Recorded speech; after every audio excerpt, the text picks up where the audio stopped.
Olá, alunos, sejam bem-vindos ao canal da Astra Mundo Jurídico e hoje vamos dar continuidade aos nossos estudos do módulo 3º da disciplina Teoria Geral do Processo e Fase do Conhecimento no Processo Civil. Neste módulo estamos estudando a fase de execução, e nesta aula 14 abordaremos o pedido de cumprimento de sentença e o início da execução. Veremos como se inicia essa importante etapa do processo e quais são os principais atos que permitem a efetiva satisfação do direito reconhecido pelo Poder Judiciário. Na aula anterior, estudamos o conceito e a finalidade da fase de execução. Vimos que a sentença proferida pelo juiz durante a fase de conhecimento nem sempre é cumprida espontaneamente pelo devedor. Quando isso ocorre, surge a necessidade de iniciar os mecanismos previstos em lei para tornar efetiva a decisão judicial. É justamente nesse momento que entra em cena o cumprimento de sentença. O cumprimento de sentença é o procedimento destinado à realização prática das decisões judiciais condenatórias e demais títulos executivos judiciais.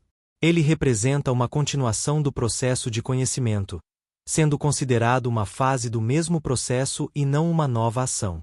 Com a entrada em vigor do Código de Processo Civil de 2015, consolidou-se a ideia do processo sincrético, segundo a qual a fase de conhecimento e a fase executiva fazem parte de um mesmo procedimento. Assim, após a sentença e o trânsito em julgado, não é necessário ajuizar uma nova ação para executar a decisão. Basta requerer o cumprimento da sentença nos próprios autos. Esse requerimento é conhecido como pedido de cumprimento de sentença. O pedido é formulado pelo credor, também chamado de exequente, que busca a satisfação do direito reconhecido judicialmente. O devedor, por sua vez, recebe a denominação de executado. O artigo 513 do Código de Processo Civil estabelece que o cumprimento da sentença será realizado a requerimento do exequente.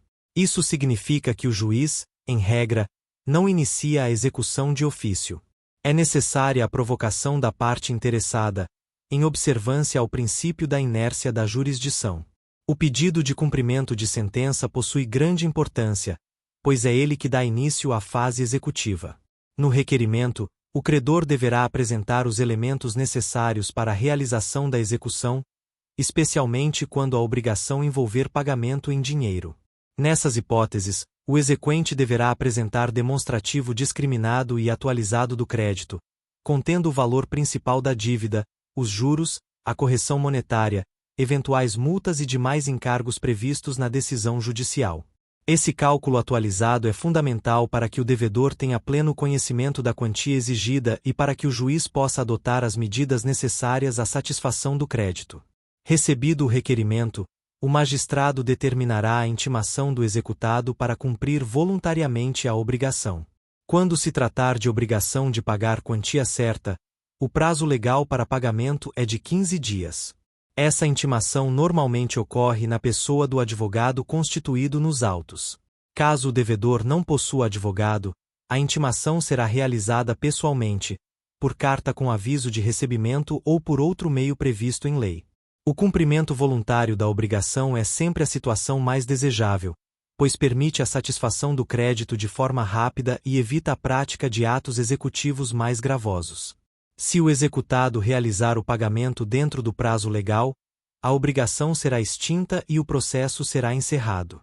Entretanto, se o pagamento não ocorrer, a legislação estabelece consequências importantes para estimular o cumprimento espontâneo da decisão.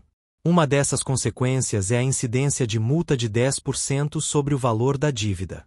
Além da multa, também serão acrescidos honorários advocatícios de 10% em favor do advogado do credor. Essas penalidades possuem a finalidade de incentivar o cumprimento voluntário da obrigação e evitar a resistência injustificada do devedor. Após o término do prazo para pagamento, sem que tenha havido o cumprimento da obrigação, inicia-se a fase de execução forçada.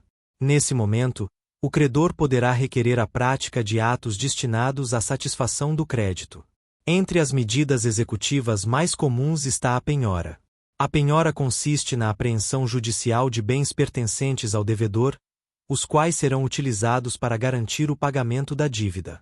A penhora pode recair sobre dinheiro depositado em contas bancárias, veículos, imóveis, aplicações financeiras e outros bens suscetíveis de expropriação. Atualmente, o Poder Judiciário dispõe de diversos sistemas eletrônicos que permitem a localização e bloqueio de ativos financeiros do devedor. É importante destacar que nem todos os bens podem ser penhorados.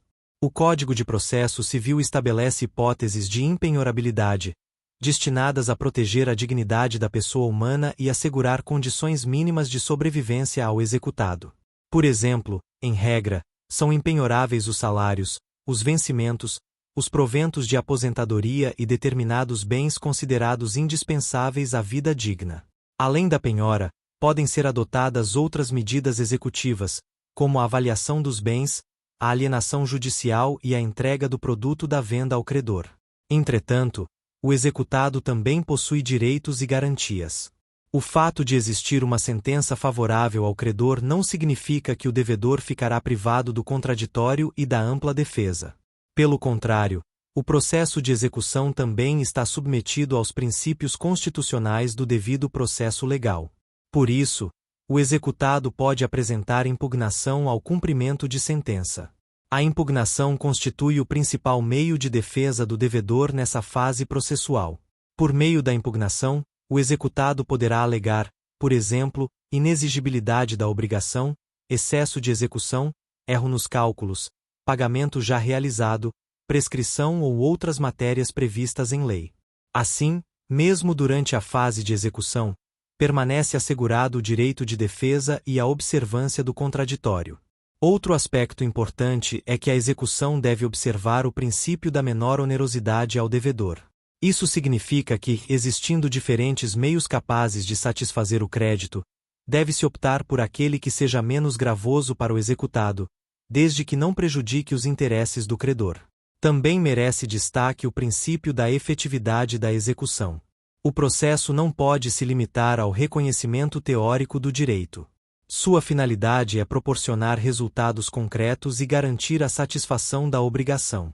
Por essa razão, o Código de Processo Civil de 2015 ampliou os poderes do juiz para determinar medidas executivas destinadas a assegurar a efetividade das decisões judiciais. Portanto, podemos concluir que o pedido de cumprimento de sentença representa o ato que dá início à fase executiva do processo. Formulado pelo credor, ele permite a adoção das medidas necessárias para a satisfação do direito reconhecido judicialmente. Após a intimação do devedor, este poderá cumprir voluntariamente a obrigação, ou em caso de inadimplemento, estará sujeito às medidas de execução forçada. Mesmo nessa fase, permanecem assegurados os princípios do contraditório, da ampla defesa e do devido processo legal, garantindo equilíbrio entre os interesses do credor e os direitos do executado.